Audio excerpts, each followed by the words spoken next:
What's going on, everybody? This is the Filsinger Games Character Spotlight with Mike and Brock. I'm Mike. And I'm Brock. And our topic today is friends we've made through this game. And we have a special guest with us tonight who is one of our friends we made through this game, Mr. Jeff Manning. Yeah, I only agreed to be on this podcast because I wanted to make sure that eventually Sam Lubtek would know who I was. I figured we could get that out of the way. Yes, we definitely have to share that story. Yeah. Actually, let's open with that. I think it's a classic. Yeah. Although that lets the inside joke out of the bag. Yeah, but it's an old inside joke. Yeah, it's been almost 10 years now, probably. Yeah. It was the year that we met Ashley Popplewell. Okay. The She-Devil. She-Devil, yes. I think that was 2012. Yeah. So yeah, it'd be 10 years. Wow. So the inside joke that people might not know is because we always say, who's Jeff Manning? And so we were coming back from Tom's house one time, and I'm driving. Brock's in the back with Sam and Jeff beside me, and Sam out of the blue goes, "Who's Jeff Manning?" What made it funnier is we're rooming together, all four of us, and we have in previous years. It's probably our second or third year rooming together when that question was asked. I'm pretty sure that morning we ate at Bob Evans for the umpteenth time. We had been around each other frequently, where he definitely at least had known my first name. But, it's probably because, in wrestling, since we were talking in the third person and making jokes and, clowning on yourself kind of thing. And then, just for him to actually mean that when he said it, it was like, are you serious? It's a classic story. And he was like, but there's so many Jeffs. There's two. There's two. Yeah. There's Jeff Reno and Jeff Manning. That's it. Yeah, and Reno has a sidekick already in Josh, so it's like a pair. I didn't have a pair with me. He should have known me as an individual. Good stuff. So when we always post on the board, who's Jeff Manning? Now you know. Yeah. We love Sam. That's why we have to make fun of him. We do. I'm a little disappointed. My camera's a little different because I really wanted you to see my books so you could think I was intellectual. I had my books behind me because when you do podcasts and stuff, if you have books behind you look smarter. And I've got my GWF files and the second version. And I thought that, you got bobbleheads. I don't think you're any smarter because of it, but no, you're definitely entertaining. And I'm snacking on Portuguese chicken potato chips. Ooh. What makes a chicken Portuguese? I don't know. It's funny because I live in a town that has got 200,000 people in it, and about 40,000 of them are Portuguese. Interesting. So we have the highest concentration of Portuguese outside of Brazil and Portugal. Outside of Portugal and Brazil. I never knew that. I did not know that either. So they made interesting Portuguese chicken. So it's just spicy. I like it. I'm a fan of spicy. Yep. I am not. I didn't know Canadians were fans of spicy either. Yep. But that's okay. Bagged milk. Bagged milk, yes. That's one of my favorite stories. People are still shocked when I tell them that Canada buys their milk in bags, and it's all because of you. Oh, not all of Canada. Mostly Ontario and sometimes, Montreal and Manitoba. Well, since you're my favorite Canadian, and I base everything on you from Canada, everybody buys it in a bag to me. Yes. I got to talk about Brock's shirt here with the Young Bucks. Come on, man. You're killing me. I know. I'm sorry. I can't even argue it. There are worse. We could have Kevin Molesky on here in his Triple H shirt, but that's true. Other than that, I got my sarcasm free of charge. See, I'm wearing my Cincinnati Reds. It's not the Hiroshima Carp like you like, but pretty close. Where's your Bengals stuff? Oh, I'm not a Bengals fan. I'm a Browns fan. Oh, that's right. You're one of those. Yeah, just like Sam. He actually has a character, Cleveland Brown, right? It's true. Yeah. He does.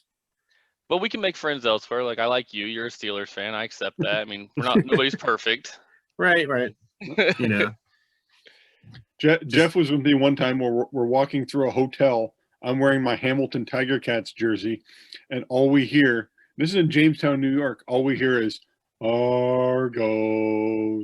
I'm like, what the hell? So yeah, it happens. You know, you run into people. You can be friends with people you don't, that aren't the same sporting teams. Mm-hmm.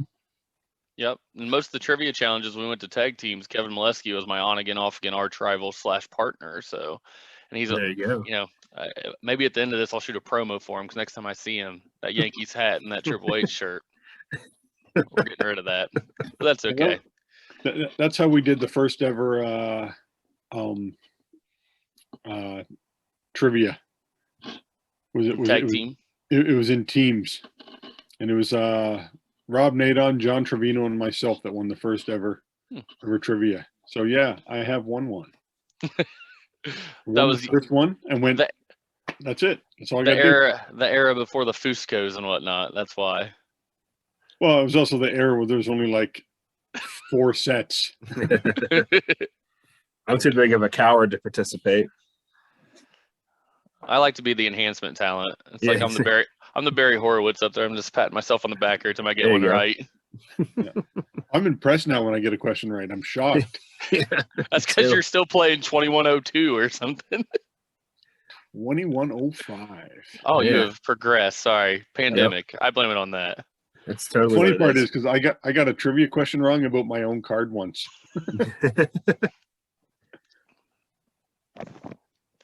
So that's the funny part. But yeah, so the topic today is friends, and the 2 wrestlers we talk about are going to be Reptillo and Mesmer. So we discuss what they've done with us, the belts they hold, and then we discuss what we do to power creep them. Since power creep is such a big part of the game, and I think it's in a way made the game worse. So I'm just ironically poking the bear at it by going, hey, how can we make every single character better? Yes. Yeah, but I think that's like a evolution of wrestling in general. I mean, as we've become more modern, you've seen guys like The Miz finally win the title, or even guys that were behemoths that you never saw with the title. Like you never saw King Kong Bundy with the title, but you saw Mark Henry with the title.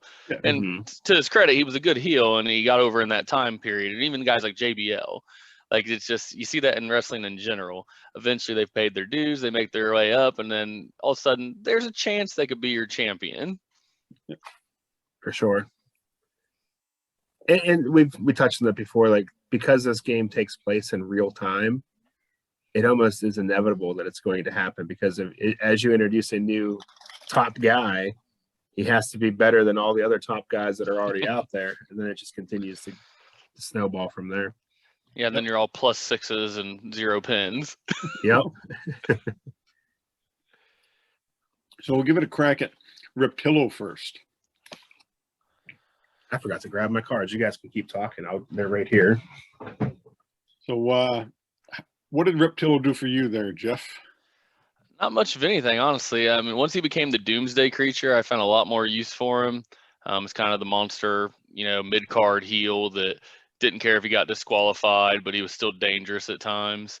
But title-wise, not really. Just progressing storylines, mainly, with Doomsayer. Just pushing him as the beast that he was before Doomsayer actually got a body with entropy. Sorry, Richard. It's all right. Chair is very loud. As Reptillo, he didn't do much for me. He captured my lightweight title once. And lost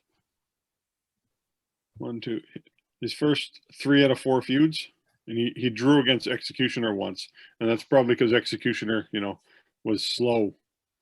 And he had all those reversals on level 1. Now as Doomsayer, but that's an entirely different character. He captured some of the higher levels, He even beat Wolf in a feud, which, I really liked. You mean as Doomsday Creature? Yeah, as Doomsday Creature, but even as Serpent Unman, he didn't do a whole lot. But and as Reptillo, he didn't do a lot. He was just like the Anti-Men punching bag. Yeah. Yeah, that's what he was for me. Just there to get beat. And he didn't. I couldn't even give him a personality. Like for me, he just didn't have one. Yeah. Yeah, I always viewed him as more of definitely the underdog, but he had a personality for me, but it was almost like the annoying little brother, kind of the scrappy do of the group. Like, put him up, I want some, but then, when it was time to pay the tab, he wasn't able to. He was writing a lot of big checks, but he couldn't cash them. And then usually Battering Ram and Incredible Badger and even Wolf to some extent would have to bail him out, although Wolf didn't really take to him as well as the other two. Yeah, that's pretty much how I ran him. He didn't do a whole lot. A great drawing. I do like the drawing. Yeah. His hair always entertained me. Yeah. Name on one hand the amount of reptiles that have hair. Yeah. This one right here. Reptillo. I mean, he's always going to live in GWF lore simply because, throwing toasters in their Ballad of Reptillo. Yes, sir. Right. I actually just listened to that album for the first time. Oh, yeah? Really? Didn't we hear it? I'm pretty sure he performed it live, though, at one of the Galacticons. He did. He Yeah. did, but it's one of those things where I might have not, it was just there. I probably sat through it, but he also did it like 15, 18 years ago. And so, I'm not going to remember a little one-off show like that. So I sat down. I'm like, I'm going to listen to this. And I listened. It was actually kind of interesting. I like the, I'm trying to remember the one song, U.S. Patriot or something like that. American Guy. Oh, so I came with some visuals too. American Guy is one of my all-time favorites because he is the only GWF wrestler from Ohio. So at our first Ohio Con, we had a special American Guy card. So see the flag of Ohio underneath him. That's a Warner original drawing. That's why it's oversized. That I made the card off of. Is that the state of Ohio flag? Yes, it's the only state flag that's not a perfect rectangle. Also, it's only one of two flags, I'm pretty sure, in the world besides Nepal. The country of Nepal also has the triangles. They have 3 triangles, but Ohio has the little cut there. So we take our Ohio pride seriously, especially when we're dealing with someone like Brock, from Pennsylvania. So. Is that too much information? I'm allowed to share that, right? It doesn't tarnish people know. Doesn't tarnish your image. No. I don't want to do that. It's your podcast. It's true. That's all good. I think that cat's been out of the bag for a while. So Brock, what did Reptillo do for you? Absolutely nothing. I didn't use him a whole lot, honestly, because the pace I was playing when I got to Reptillo, he was maybe Reptillo for me for like 2 months before he became the Serpent Unman. So he wasn't like the manager for your Comrade Terror and Dreadnought tag team? He would have been a great manager for that if I would have thought of that. Now that I kind of want to go back and replay that and add him as the manager. Actually, I should just team him. Just do a trios team with him, Serpent Unman, and the Doomsday Creature. It'd be more my speed. Are you going to call it Transevolver? Or? Yeah. Make him a Cronus team. The story behind this, though, the Comrade Terror Dreadnought thing is, Jeff, remember they used to have the order forms that just had special edition cards and had them listed alphabetically, and you just check the box.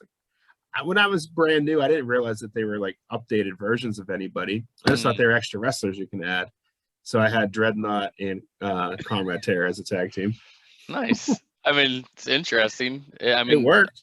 And eventually in the GWF timeline, with all the weird things that have happened with, I don't want to spoil it for anybody or anything, but, multiple characters coming back, this and that. I mean, it could have happened. I mean, maybe that was your Back to the Future moment. See?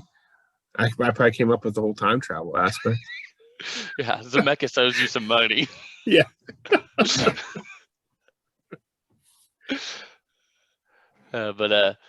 Yeah, I don't. Reptillo just wasn't much for me. Doomsday Creature is really where he hit his stride, and then I at least got him. I believe I actually gave him a shot at the title one time, but he had multiple shots at Interplanetary. It's kind of whenever I had a face that was going over. He was a good villain that just didn't care if he got disqualified, count out, whatever. He was there to hurt somebody. Dismemberment, I believe, was the move.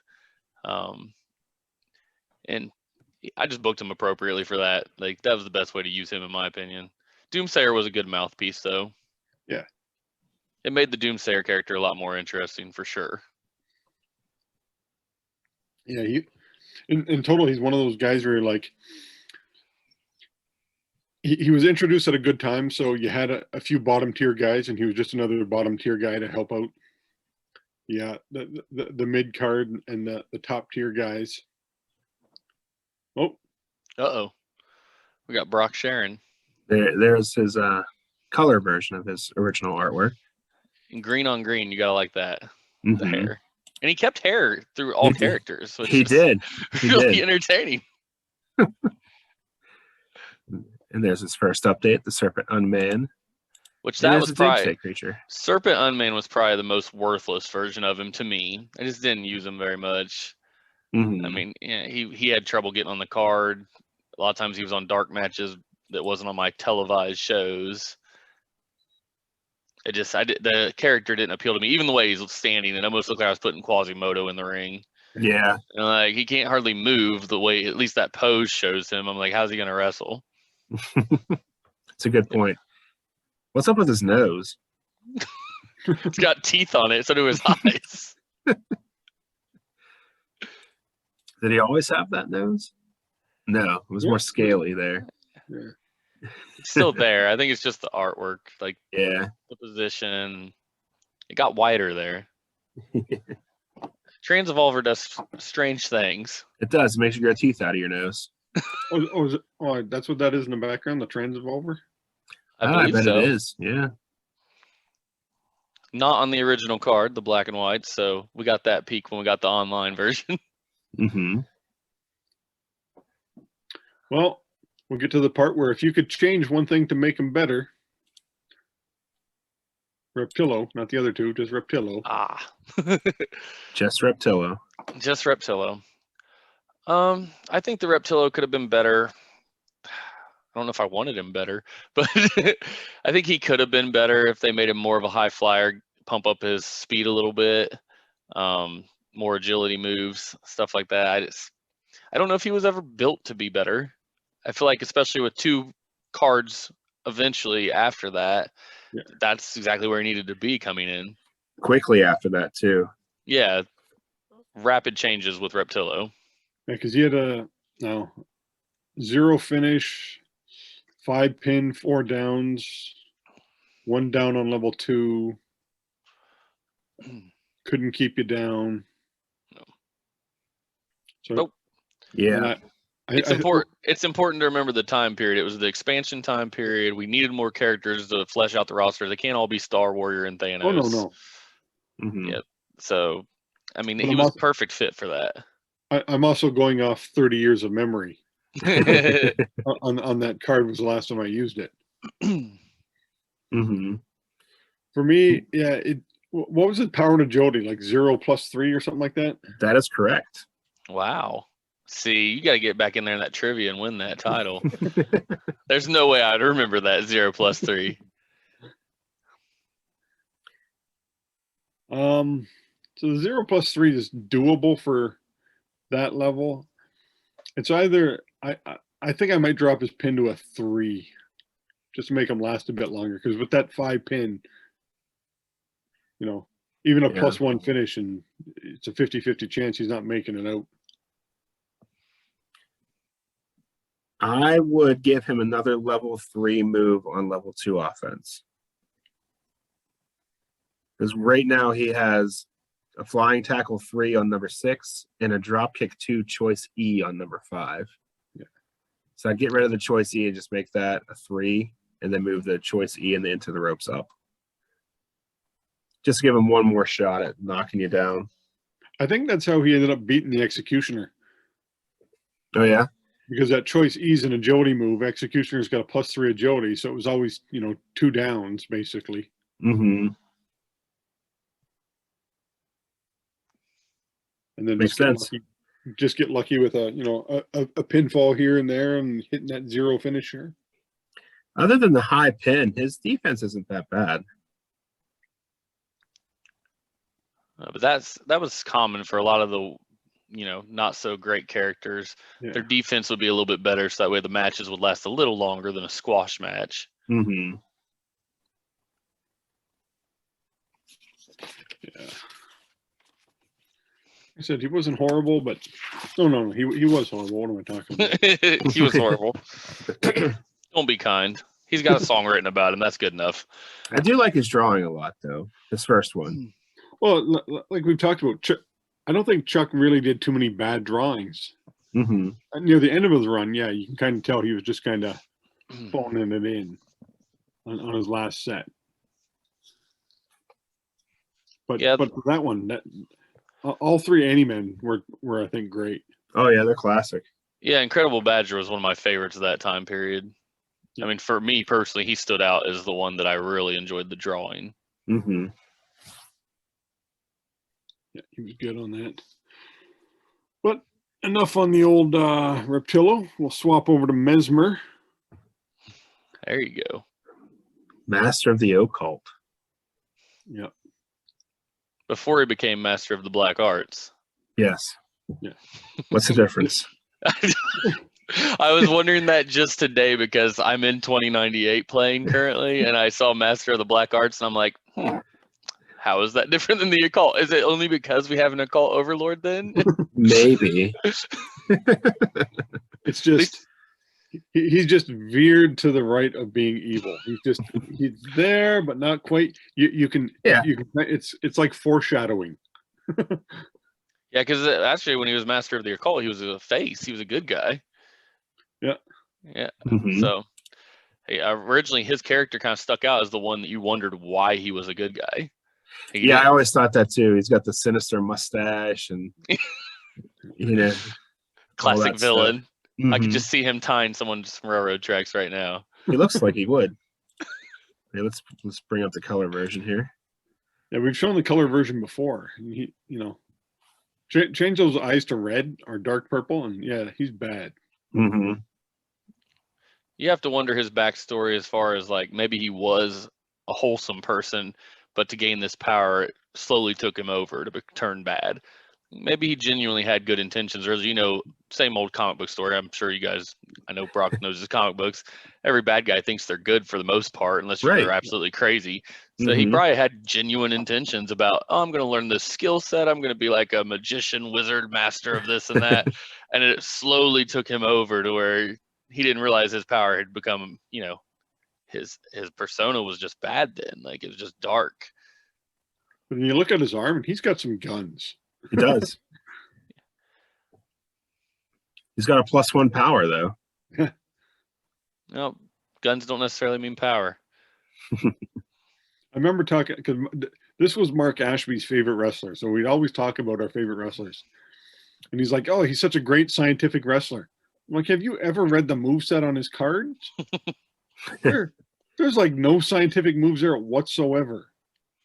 What is the Mystic Hammer?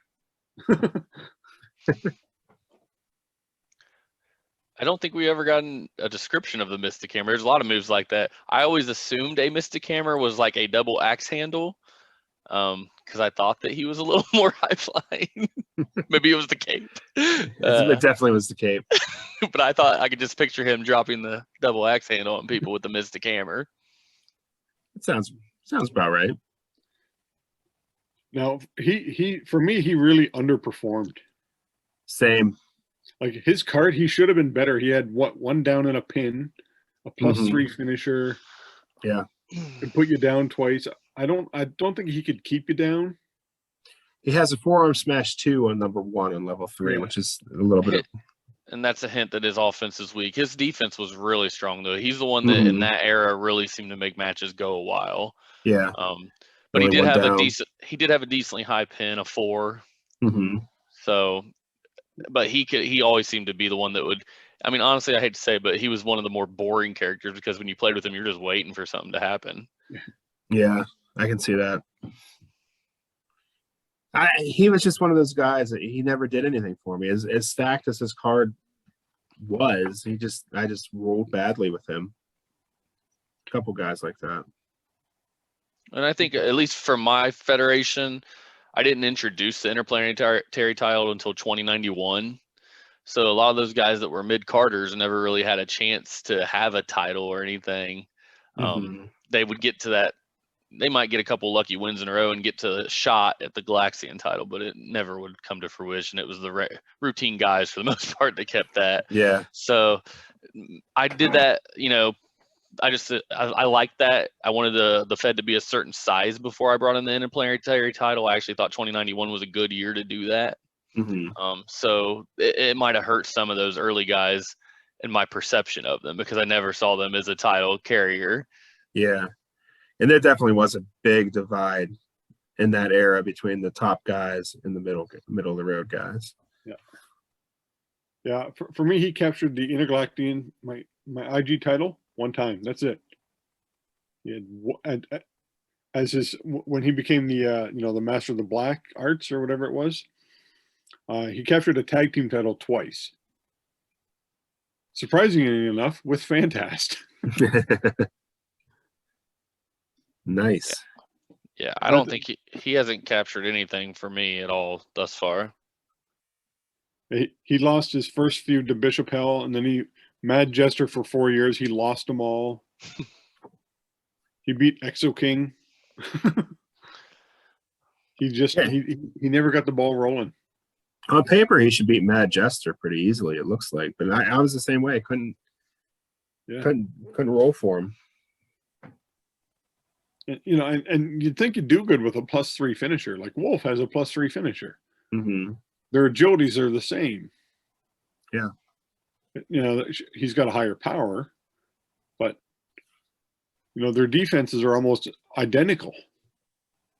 His pin starts a little higher. Yeah. Starts too higher. It's in a 4-2, but yeah. He should have done better. Like for me,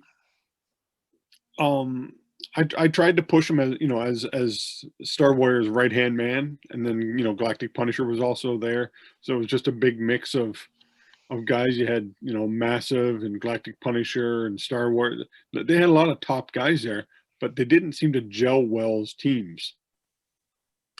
It always felt forced to me too. These guys, because they have nothing in common other than they're good guys. Yeah.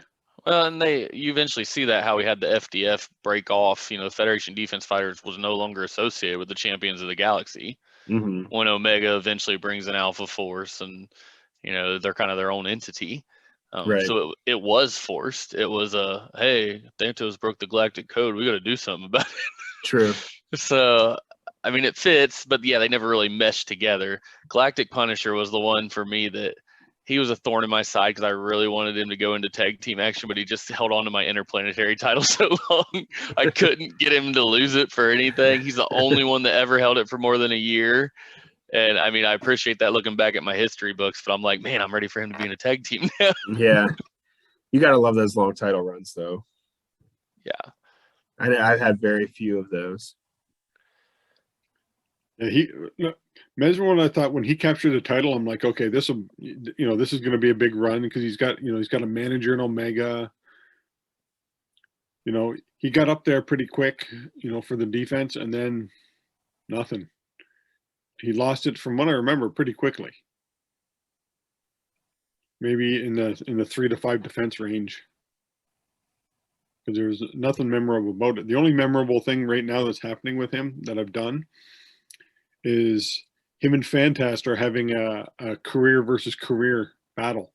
Whoever loses has to retire. Nice. Yeah, I've not done one of those, so it'll be interesting to see how that plays out. I'm excited for it because I had Mesmer turn on him, and because it's just Mesmer. He swapped. He was like me. He swapped back and forth from heel to face a few times because I'm just trying to find footing for him, and he's just one of those guys I couldn't find any get any traction with him. Yeah, he's not really interesting to me most of the time. I actually, spoiler alert for anybody that actually reads my Fed, he's the next one to get an interplanetary title shot. So I'm using the title as like he's claiming if he gets a hold of that, his master of the black arts, he needs a symbol of notoriety to show that he is the master of black arts. So that's actually something I just posted today in my Fed. So I'm trying to make him a little interesting. Will he become the interplanetary champion at my next show, One Night Stand? I don't know. That's going to be fun, but I mean, Quasar's been on a roll, and he's been my interplanetary champion for the last couple months. How? Quasar? You're talking about a gravity ball all-star. I mean, the guy knows winning. That's all he knows.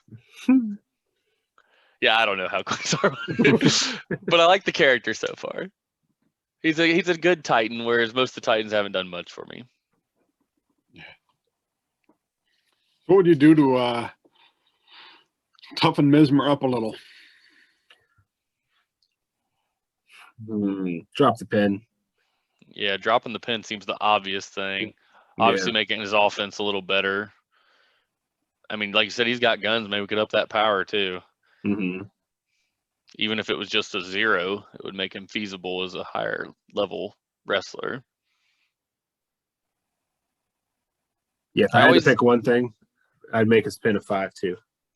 Yeah, make it the same as Wolf's. When their offenses are almost identical, you might get a few more wins out of it. Yeah, and his defense is already a strong suit. So if you lower that pin, people don't want to be on offense against him because he's going to reverse it eventually, or he'll just outlast them endurance-wise. Right. I think that's what he'd be. Do you think that would he be as loved as Wolf though? Could we get a powder blue Mesmer shirt? That's really what it comes down to. I'd wear it. I'd wear it over a Wolf shirt. Oh yeah. We're coming for you, Jim Steele. If I had to choose between the two of them, I'd definitely rock the Mesmer shirt. No question here. They both have creepy long fingernails, though. For the back rakes. Yes. Well, he uses his hands when he develops that evil eye. That's like a pinch to the back of the neck. Ooh. Which I never understood that it was called evil eye and there was a pinch to the back of the neck because you're like behind them then, I would think. Yep. But it's the third eye. We're not talking about that. What is that? Yeah, it's one of those things where I didn't always, and I've talked to Tom sometimes about this. He didn't always realize what moves were. Like, there's one character, and I'm trying to remember who had it, and it's on their card, and it's Irish Whip 2. And I'm like, that's an into the ropes, right? You give somebody an Irish Whip, you're throwing him into the ropes. He's throwing somebody really hard. I think it's Vladhammer, the first Vladhammer card. I'm like, you are just throwing somebody super hard into the ropes where it becomes an offensive maneuver now. And it might have been Vladhammer as well that had lateral press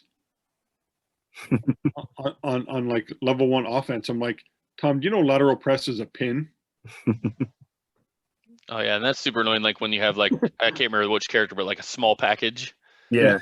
And I think it was like a level 2 or level 3, and I'm like, that should be a pin. Those are pinning maneuvers. Yeah. Or like I said, I've always got the old thumb screw with oh yeah, whiplash. Whiplash. Grab your thumb and bend it back. That seems like a level 1 move to me. Would I just do this? Yeah. Oh. How did you break that? Maybe he's just really good at it. So we can switch over to our topic on the friendships you made over the years. One thing I played in a lot of games People talk about some communities for games are great. Some are toxic. And I've worked in game shops. I've worked in, stores, been to conventions. I've seen some toxic game groups. I don't want to say they're Warhammer. Mm. That's about as toxic as I've seen. They look down on a lot of games. This one, yeah, it's a wrestling game, but once you come out, you're pretty much, everybody accepts you, no matter what you are. Mm-hmm. You've been accepted by everybody. True. Just for even playing the game. You don't even have to have a lot in common. And everybody's just, for the most part, there's the odd person where you may a little bit of personality clash, but I don't think it's ever been enough where somebody's like, I hate that guy, I never want to talk to him ever again. Mm-hmm. I've never seen that at one of these. Where are we at? Yeah, the culture of the community that plays the game.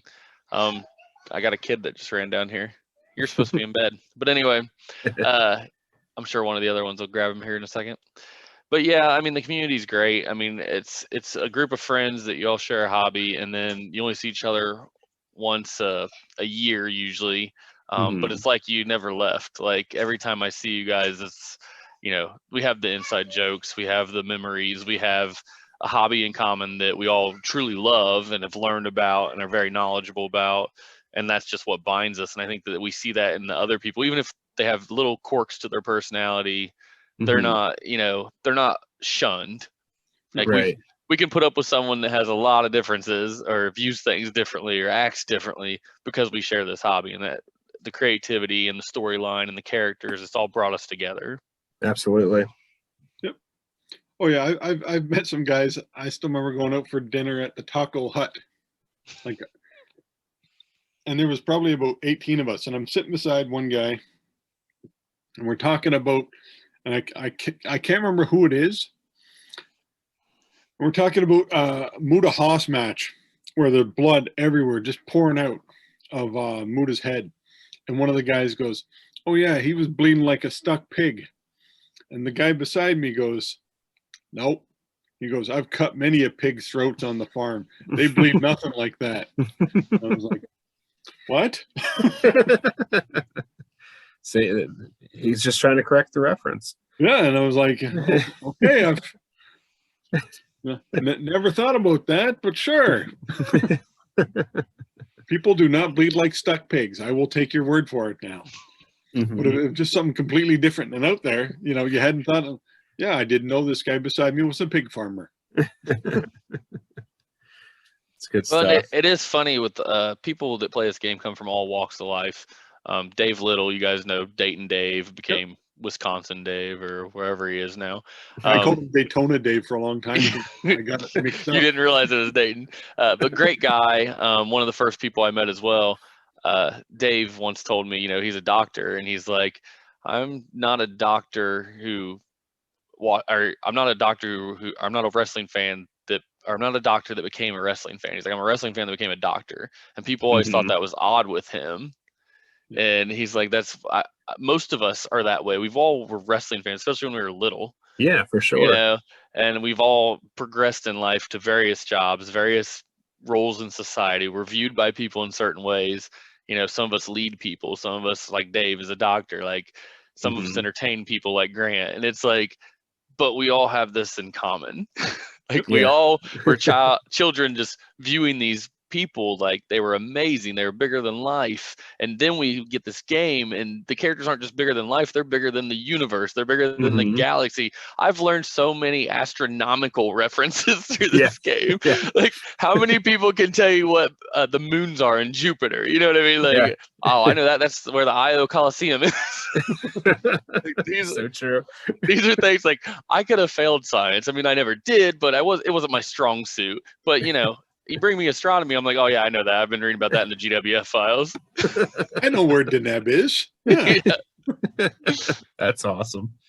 I was looking at the GWF files earlier just because we were talking. I said I wanted to have my books here so I could show people I knew stuff. But like Wraith was from Omicron. And I'm like, oh, not the variant. So yeah, I mean, it's just all walks of life, and we all retain different information because of this game. The fact that, you know, I almost feel like sometimes when I tell people about the game that I'm defending it when I'm like, well, you know, the guy that created it is a psychology professor. Yeah. He's not just some peddler on the side of the street that's like, hey, kid, you want to roll some dice? That's just gaming culture. And I think it's getting better where there's just such a stigma with the gaming culture. But I think it's now being more mainstream, more accepted on the mainstream because of things like, you know, Critical Role and things like that. It's like the most popular thing online, and it's Dungeons and Dragons. And I think that things like, you know, Big Bang Theory, for instance, helps that. Yes. Other things like even Stranger Things, the boys on there play Dungeons and Dragons. Like everything, every time you piece something like that together, it's cool to be a nerd kind of thing. Yeah. It's definitely way more accepted. Gaming, video games are now more accepting because it actually can be a future for some people. Yeah, for sure. And that's made it more acceptable to be nerdy. Because like, oh, you just hang out in your mom's basement and play video games. No, I'm streaming and I have hundreds of thousands of followers and I make money doing it and I enjoy it. Like I wish my parents wouldn't have told me to stay off the video games. Like, right.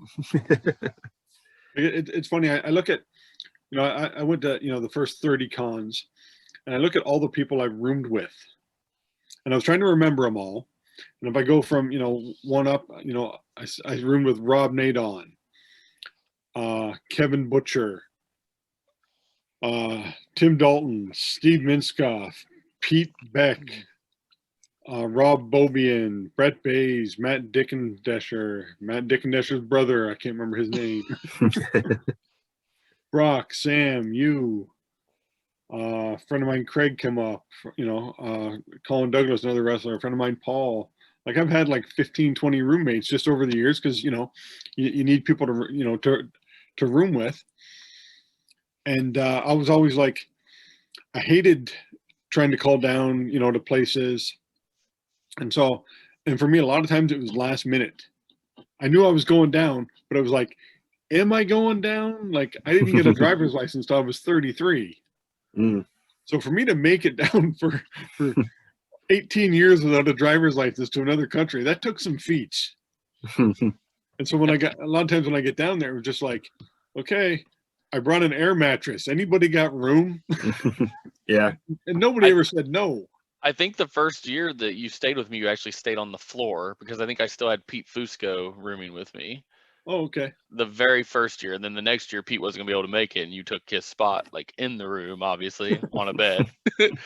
It's funny, but I've known you for I think 16 years now, because I think the first GalacticCon I went to was like 2005, 2006, and I didn't know you didn't get your license till you were 33 until right now. Yeah, same. I've known him longer. I probably knew him before he had a license. Yeah, it was. I have 10 different licenses, and the car was the last one I got. It's hilarious. It's funny to think about the game and its progression. Like originally, I didn't buy this game. I was playing Imaginary Wrestling Association, which was a, you know, pick your strategy, have a wrestler, as a math probability game. And I played that too. I still actually play it, honestly. You do? Oh yes, I do. Is it still a money pit, like $1 a match or whatever? Definitely. But it's braggadocio. You win, you get to tell people you win. But anyway, no, a funny story about that, Mo. My wife Google searched me when we started dating, and the first thing that came up was my winnings from that game because they post a report online. But anyway, no, but seriously, we all grabbed that Pro Wrestling Illustrated. It had the ads and stuff, and I had a decision to make. And it was, you know, buy this game. And I was kind of intimidated when I first saw GWF. I mean, characters already built for me. I just kept staring at that Storm, the Ring and Brawl, because I'm like, well, I don't want to waste $10 to $12. If I like the whole thing, I should buy it all. But I can't afford that. I mean, I was 15 at the time. So I went with the IWA. But then I shortly after bought the Galactic Wrestling Federation. You know, I think it was the Bishop Hell ad. But I bought that. And then I actually, through the IWA, met a guy named Kyle Galvin that he also owned the game. And obviously we were both wrestling fans. And we originally played together. He was the first person I ever played with via AOL chat. Nice.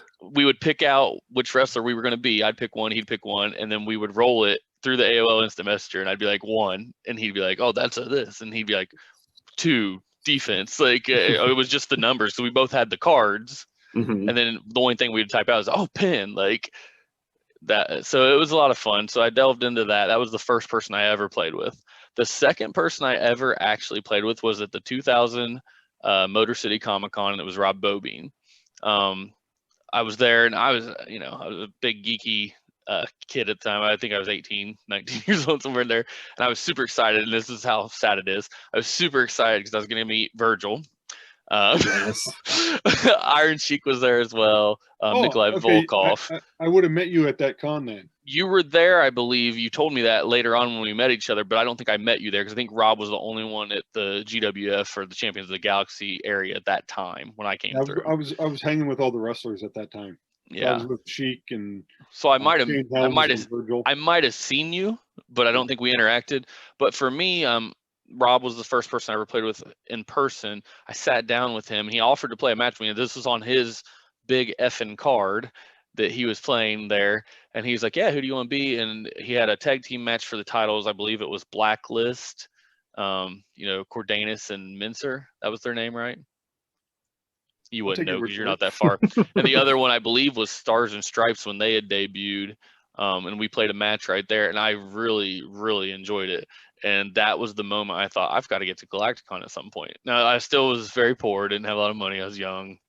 And I didn't make it to Galacticon for, I think, 5 or 6 years after that. But I knew right then, like, this was a really enjoyable experience. This is what I want to do eventually. So, I mean, that just interaction, playing in somebody else's Fed, being a part of their history, part of something that he'd obviously been playing it for a long time. He was in 2112, 2113 or something like that at that point. Mhm. He was so invested, and yet he let me sit down and play for his tag titles. A guy he just met because I'm at this convention, and I was like, this is super cool. Like, this is something I want to be a part of. Yeah, the first guy I ever met outside of my friend Rob for the game was, we used to have the Club Galactica Super Reports, and on the back of those they would list all the addresses and the new members. And I'm looking through and I'm like, there's a guy from Cambridge, Paul Barnes. So I get out the phone book, I look up, there's like 8 Barnes in Cambridge, and I literally, well, is Paul there? No. Is Paul there? No. And it was the 4th Paul. Yeah. And I'm like, hey, I saw you. And he was like, I saw you too. He goes, I knew you're from Cambridge. He goes, I didn't know whether I should call, because he was only like 13. I was 17. He was worried about calling older, he thought we'd, look down on him because he was so much younger. We're like, no. And, we called him and, hey, do you want to come over to our place and we'll, talk about the game and wrestle? And that's what we did. And, Galacticon 1 hadn't even happened yet. And that's how it started for me, was, just seeing somebody in your same town. Like, there was only 3 people in Canada we thought playing the game, and we're all in the same town. That's funny. Yeah, actually, the game made me find a roommate for years. I was at college at Miami University, and I met a guy that was into wrestling as well, and we had talked and whatnot, and we were looking for something to do during the week. And I said, hey, I got this card and dice game, it's wrestling themed, and this is after we had been in class together. And he was like, yeah, I'll check it out. So he came over, and he would come over once a week. I think it was like on Wednesday nights, and we would roll out a couple matches. And then it turned out, I needed a roommate, he needed a roommate. So we ended up living together for 3 or 4 years. Now, he never stuck with the game, but we did play it from time to time. He would see me playing it and be like, hey, I'll join you. But that actually led to me having a roommate. And it was a big part of my life for a very, 4 years period. That's awesome how that works out, though. My story's a little different. I ended up at my first Galacticon 3 weeks after purchasing the game initially. So it was like I was this 13-year-old kid with my dad, because I got it for my dad for Father's Day. So that was the first person I played with. And then at Galacticon, like, I got to talking with Sam, and I realized he lives a half hour down the road from me.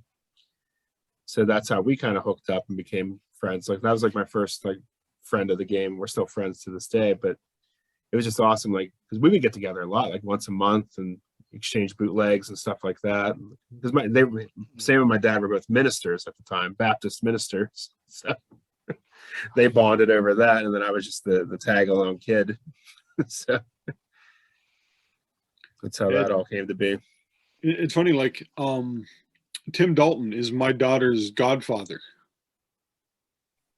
and she calls him Uncle Tim. When she's getting married, and she called me up, and she's like, I need Tim's address. I want him to come to the wedding.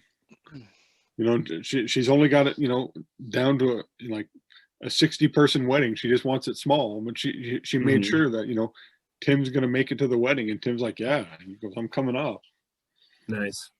And he used to come up when I lived in St. Catharines, which was only about a half an hour from Tim, just other side of the border. He would come up probably about once every 2 months, or I'd go see him, because he was actually closer to me than my friends in Cambridge. I'm just a border hop. But I remember, been in the game so long that we used to write letters to each other.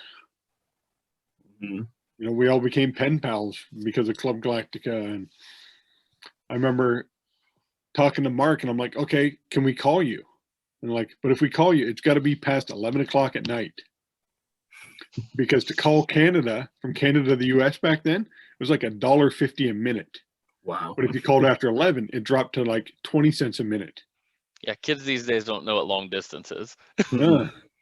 So it was crazy expensive. So we called him, and he's like, okay, I'll tell my parents to shut off the phones, and we'll call them. And it was funny because I brought my I brought my phone down to Rob's house, plugged it in, so we could both have conversations with Mark at the same time. There was a lot of work involved into doing stuff like that. Yeah. Before modern technology. Yeah. So rewind back to my first Galacticon. I think it was 2006, right around there. It might have been 2007, actually. I don't know, somewhere in there. But so I decided, okay, I'm going to this Galacticon. I'm going to find a roommate on the board. Pete Fusco ended up hitting me up, and we ended up rooming together. So trying to put a carpool together, because it's like a 7-hour drive. And honestly, at that point, I hadn't driven 7 hours by myself a lot. So we get this carpool together. We got a group of guys, and I make a deal with Frank. He wants to come. He's going to take the Greyhound bus into Dayton, Ohio, and I'm going to pick him up. And I don't really have anywhere for him to stay. I'm not going to necessarily invite a stranger into my house.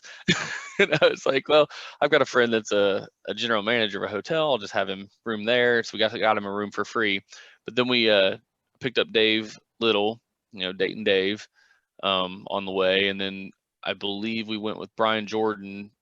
He was over towards Columbus, and he ended up driving the second half. I think I drove the first 2.5, 3 hours, met him, and then he drove the rest of it. I don't remember if that first year, I think it was just Dave, Frank, myself, and Brian. And I think Brian's girlfriend came, which he had several through the years that I met him. Different kind of person. He kind of dropped off the face of the earth after a while, but I really enjoyed talking the game with him at the time. He's the one that created the Saint. I think when GWFZ, he had people loved his Fed at the time. He went by Elias on the boards. Oh, okay. That name's familiar though. Yeah, you wouldn't know him as Brian Jordan. You probably think of like the Cardinals baseball player or something. But no. So that was my first experience. But Frank was the next one I met, and I was like, what did I get myself into? It all worked out fine, but it was like, oh no. But then I met Dave, and Dave and I are an odd pair, because I was a younger guy, and I like my rap music and this and that, and he's a doctor, and I'm picking him up in his house, and I'm like, hey, so we're going to this convention.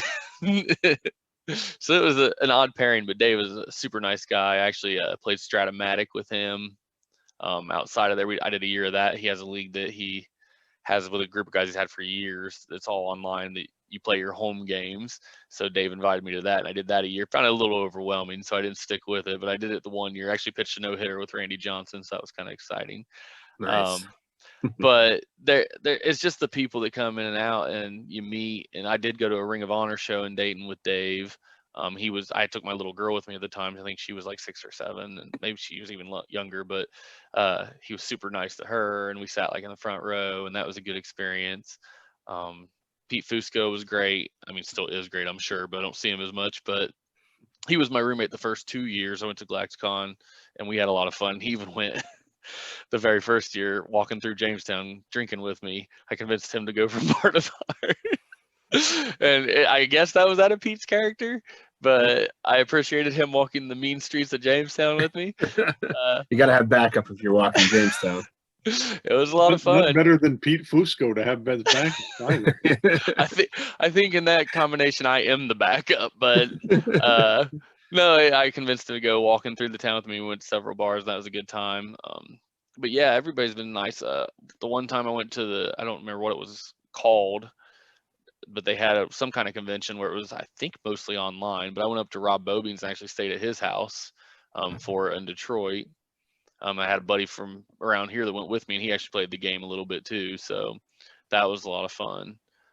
But yeah, I crashed at Rob's house. He invited me up when I went up to something. He's like, "Yeah, just crash in my house." Yeah, we ended up going to a Lions Falcons game the next day, so Rob let us just crash at his house, and it was really cool. He had that at the time. It was already the Eighth and Overmaster era, and he had that giant picture of Eighth and Overmaster with Rush and Turmoil, like all and Paralyzed, I think, or maybe it was Paralyzed, not Turmoil, but all together. The cards went together, but they were oversized on his wall. It was really cool. It's funny, just some of the stories. Like, you could talk forever on the stories. Like, people talk about the one time when I grabbed Kevin Weibel's dice bag at the bar at the Cherry Lounge. The dice went flying.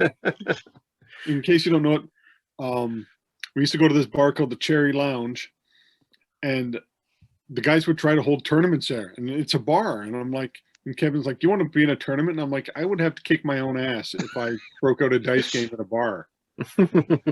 And so him and some people were playing, and I got pretty drunk, and he's sitting. Rob Bobines beside me, Chris Oscar's in front of me, and Kevin's like, "Can you pass me my dice bag?" And I grabbed him the bag, but I grabbed it from the bottom, not realizing it, and 600 dice just went. And I remember looking at Chris Osk, and he's laughing so hard he's bent over doubled, and I'm laughing, and then everybody's trying to pick up, and he's running around the dance floor trying to pick up dice, and I feel so bad for the guy. But it's just one of those things. Or the one time when you and me were like, "Hey, let's walk from the Cherry Lounge back to our hotel," and not realizing it's 14 miles. We get about 2 miles, and we're like, "Screw this, let's call a cab." And they're like, "Where are you guys?" On the corner of this street and this street." Okay, we'll send a cab. I think the year you did that at the Cherry Lounge might have been the same year we went across to the other bar, and Necro Butcher came and played with us as himself. I think that was the same year. We actually did play in a bar because he showed up. We did like a yeah. But that was a hotel bar. That wasn't like a bar. Yeah. Yeah, because I stayed with you that year because my friend Craig came up with us. Because he didn't play the game, he thinks the game's ridiculous. He's not into gaming whatsoever. But he wanted to hang out on a weekend with guys who do nothing but talk wrestling and drink. And he was all for that. The drinking helps to lower the inhibitions about the playing a card and dice wrestling game. Yeah. Especially when you're meeting strangers. So it's like, yeah. And then you get into those heavy talks about, Reptillo and Mesmer. Yeah. And then just never know where it's going to go. I remember the three of us, we did it. We're in the hotel. We walked down, we grabbed a bunch of snack food and ice, come back, and we thought Sam locked us out. So we're pounding on the door and nobody's answering. So we're pounding louder and louder. Like, "Come on, Sam, open up the door." And then we all realized at once that we're at the wrong door at 3 a.m, pounding on somebody's door. We're like, "Run." I wouldn't have answered it if I looked out the little hole there to tell you guys either. Yeah, definitely not. It's not going to happen. That's the one thing I miss about Jamestown is One, it was, so it was kind of rednecky at parts, but between the Sheldon house, I actually, the Sheldon house was, more intimate. The rooms were smaller. You could get and talk to meet people. The at the college, that room was huge. I like Yeah. the JCC though. It was nice. Well, I did air too. conditioned, It's more comfortable for sure. Yeah, Yeah. a lot more comfortable. but didn't have couches you could sleep on. So that was a Smoke found a way. I'm sure. 'cause I remember I'd go there and I'd always take a break. I'd go outside and I'd hang with Brock's dad and we'd just talk baseball hmm because the baseball stadium was right beside the college. Mhm. So it was right there. So we'd go and just talk some baseball. And I still remember that time going to you the very last year in Jamestown. I'm like, I walk up to the front desk and I tell Jeff, I'm like, don't talk because your accent will give it away. And I go up to the front desk. I'm like, hey, I said, we're from Canada. Driving by, saw your stadium. Can we just come in, watch a bit of the game, maybe buy some souvenirs? And the guy behind the desk is like, you're from Canada and you want to watch us play? Yeah, sure. Come on in. And they let us in for free. And Jeff's like, I can't believe you just walked up to the front desk and say, hey, I'm from Canada. Can I have some free tickets to come in? And they let you come in. I was an honorary Canadian for like 3 or 4 innings, but just couldn't talk about it. Yeah. It was just funny. They're like, oh, you're from Canada. Yeah, come on in. Yeah, but I think that being around that atmosphere and doing the Galacticon, the greatest con in the galaxy, it made me want to do the Ohio Con there for a while. And I mean, I'd still like to do it, but it's getting the amount of people. I don't think our biggest turnout, I think our biggest turnout was maybe 8 people. But it did, I think the highlight for me was that it got guys that hadn't been to Galacticon. Mike McKinney comes to mind, and he's still Facebook friends with me, still donates to things that my kids do and this and that. But he had never been to Galacticon, still hasn't. But he came to the OhioCon, and it was like a big deal. Like this little OhioCon that had like 8 people there max was his Galacticon, and he finally got to share the game with people that love the game, that talk the game, and it was a great experience for him. Like I said, we still talk, so. I think that the game branches out even more so now that everybody's online and you see everybody on there. I'm not going to get into the COTG online because I don't really play with people on there, but the message boards have been there for a while. Grant does a great job with the Discord. I love the Discord. It's so much easier to chat and to categorize things. I've really learned a lot from guys on there. Even the Facebook groups, like the I think it's the Pokey. I can't remember what they call it now. Pokey Productions. Pokey Productions, where they make the bootlegs and stuff. Yeah. Like, even stuff like that in the Filsinger Games promoters group. That's a great group to be in. I mean, just a way to branch out and meet other people that you know but you don't know. Right. And a lot of those people will never make it to Galacticon, Mm-hmm. but you see them and you talk to them daily. Right. So it builds friendships. It builds a hobby that everybody can gather around and be a part of, and it is a great community. I mean, just it really is. Genuinely, people care about you that don't have to care about you. They just do. Mm-hmm. And it's all because we like the same game. Yeah. You look at the guys from the Uncharted Territories, like Chad and Corey are brothers, so they'd be friends, but not necessarily. It's true. But yes, they are. But we wouldn't know Stu and we wouldn't know Tim, without this game. You look at how many people. If I go down my friends list, there's probably 20 people from this game on my friends list that I've known for anywhere from 20 to 30 years. Yeah. So it goes back a lot, and it's been a huge part of my life. Like, for sure. I'm 50. I've been playing this game since I was 17, 16. For as long as I just missed the first 500 sets. So, I started playing just before the second invasion. And so that for a game to stick around that long, you have, as many friends, like one guy I forgot I roomed with, Chris Sinclair. We roomed with him once. And he's a guy who lives in Guelph, one town over, and I met him through the game. And Still one of the funniest town names I've ever heard, by the way. Guelph. Guelph. Yep. Yeah, and I'd be remiss too if I didn't mention somebody like Warner Meek. I mean, the guy, yeah, he's drawn tons of things for me, not just game related, but not game related. But then, I have a daughter that has Down syndrome. I know Brock and Mike are well aware, but not everybody knows that. But Warner did the artwork for her fundraisers for free, and I didn't ask him to do that. I was going to pay him, but he's like, no, man. He's like, I got it. It's fine. And that's money out of his pocket. That's how he makes a living. And I mean, to have someone do that just because we play the same game, because we enjoy Church Company. We had a tag team in GWFZ. Like Darth Brooks doesn't owe me anything. Right. It's funny how just something so simple as a game can build pretty much lifelong friendships and some deep friendships. Like it amazes me sometimes on how this game has affected everyone who sticks with it and plays with it. And you can even pop in and out. Like I was looking through an old thing and I'm like, John Trevino, I wonder if he still plays. I hadn't talked to the guy since I was 16. I emailed him just texted him this summer, found him on Facebook. I'm like, are you the same John Trevino that did that? And I talked to him, invited him, and now he posts nonstop and he's got back into playing it.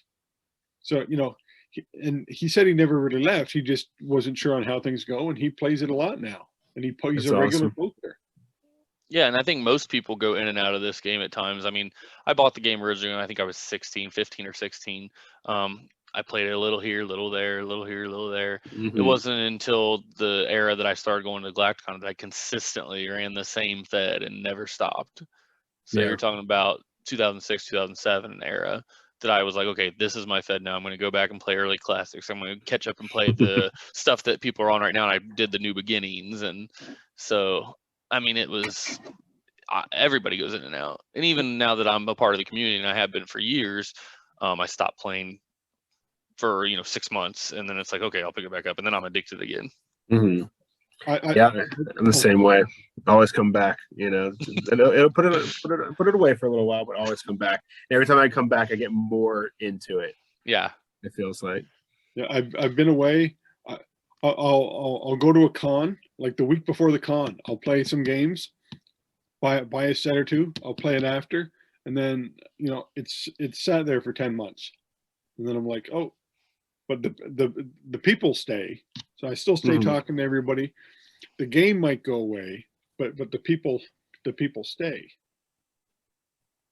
and that's what's been the one thing I'm most grateful for about this game is the people. It's not the game. If Tom said, okay, I'm not making it anymore, I'm hanging up the game.